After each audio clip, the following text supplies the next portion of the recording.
How do I play REDL? You need to determine who will start first. To decide, players will have to roll the white die, and the player with the lowest roll will take the first turn, and the game will go in a clockwise direction. On your turn, roll the white die. This will determine how many spaces you get to advance your game piece on the board.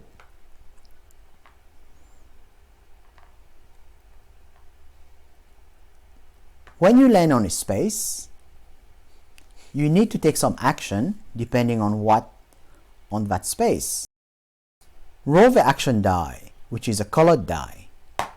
This will help you determine what the next action is going to be.